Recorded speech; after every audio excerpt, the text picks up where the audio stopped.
চেষ্টা চলছে, নেতাজির চিন্তাকে আজকে অবমাননা করার চেষ্টা চলছে। আমরা ছাত্র যুব সংগঠন, বিপ্লবী ছাত্র সংগঠন এআইটিএসও, বিপ্লবী যুব সংগঠন এআইটিআইও এবং বিপ্লবী মহিলা সংগঠন অল ইন্ডিয়া মহিলা সাংস্কৃতিক সংগঠনের পক্ষ থেকে আমরা নেতাজি ভগৎ সিং, ক্ষুদিরাম, আশফাকুল্লাহ সহ আমাদের দেশের বিপ্লবী স্বাধীনতা সংগ্রামী আপসীন ধারার বিপ্লবীদের চর্চা করি। আগামীকাল আমাদের দেশের স্বাধীনতা দিবস, স্বাধীনতা দিবসের প্রাক্কালে এরকম একটা নক্কারজনক ঘটনা ঘটেছে, নেতাজি সুভাষচন্দ্র বসুর মূর্তি ভাঙা হয়েছে। আমরা বসে থাকতে পারিনি, তাই আমরা রাস্তায় নেমেছি। আমরা সর্বস্তরের মানুষের কাছে বলবো যে আমাদের এখানে এই যে মূর্তি, সেই মূর্তি আমরা দেখছি যে সেই পুরনো মূর্তি সরিয়ে ফেলে এখন নতুন মূর্তি লাগানো হয়েছে। এটা আমরা ধন্যবাদ জানাচ্ছি যে খুব তড়িঘড়ি ভাবে সরকার মানুষের চাপে, এলাকার মানুষ তারা সংগঠিত ভাবে এই জিনিসটা আজকে নেতাজির মূর্তি এখানে প্রতিস্থাপন করতে তারা বাধ্য হয়েছে সরকার। ফলে আমরা আজকে এই নেতাজির মূর্তিতে মাল্যদান করবো, পুষ্পার্ঘ্য অর্পণ করে তাদের বৈপ্লবিক শ্রদ্ধা জ্ঞাপন করুন। তারপরে আস্তে আস্তে তাদের মায়েদের অনুরোধ করবো এবং বিভিন্ন সংগঠনে যারা নেতৃত্ব রয়েছেন তারা এসে এবং পাড়ার সমস্ত এখানে সমস্ত মানুষ, দোকানদার ভাইরা, দাদারা যারা আছেন, যাদের প্রচেষ্টা এটা তৈরি হয়েছে, তাদেরকেও আমরা অনুরোধ করবো, আসুন, নেতাজির অবমাননা আমরা মানছি না। এখন মাল্যদান করছেন আজকে ছোট্ট ক্ষুদে সদস্য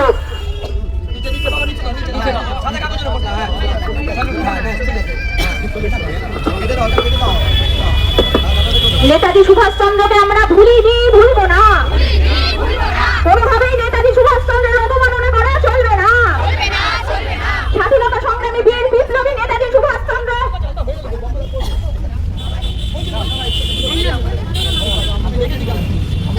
সুভাষচন্দ্র বসুর অবমাননা মানছি না, মানবো না।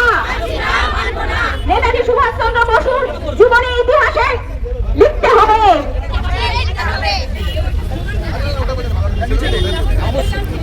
যারা যারা মাল্যদান করতে চান চলে আসুন এক এক করে নিচে। রাজ্য জুড়ে নেতাজির বিরুদ্ধে যে অপমাননা চলছে তার প্রতিবাদে সমস্ত মানুষ এক হন। নেতাজি তোমায় আমরা ভুলিনি, নেতাজি তোমায় আমরা ভুলিনি।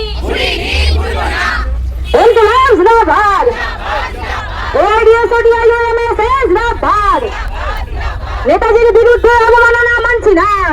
কথা শুনে আমাদের রক্তের মধ্যে শিরায় শিরায় রক্তের যে চাঞ্চল্য সৃষ্টি হয়, সেই নেতাজি সম্পর্কে কিভাবে একের পর এক পরিচিত মন্তব্য করে যাচ্ছে এই বিজেপি সরকার।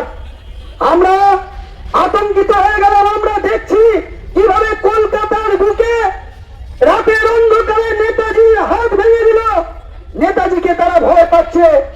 আমরা যুব সংগঠন অল ইন্ডিয়া ডিওইও, ছাত্র সংগঠন অল ইন্ডিয়া ডিএসও, মহিলা সংগঠন অল ইন্ডিয়া এমএসএস এর পক্ষ থেকে গোটা ভারতবর্ষে আমরা নবজাগরণের মনীষী এবং স্বাধীনতা আন্দোলনে এই সমস্ত বীর যোদ্ধাদের আমরা অন্তরের স্মৃতি থেকে, আমরা অন্তরের হৃদয় থেকে আমরা এদেরকে স্মরণ করি।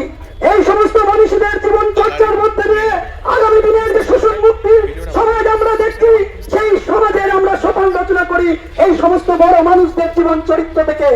তাই আপনাদের সকলের কাছে আমরা আবেদন রাখি, আজকে আপনারা দেখতে পাচ্ছেন যাকে ক্ষমতা এনেছেন তারা শুধু অর্থনৈতিক আক্রমণ নামিয়ে আনছে না, শুধু দেখার সমস্যা, জিনিসপত্রের দাম বৃদ্ধি এর উপর নামিয়ে আনছে না, আনছে আমাদের অন্তরের উপর, আমাদের শিক্ষা সংস্কৃতি মনুষ্যত্বের উপর আক্রমণ নামিয়ে আনছে।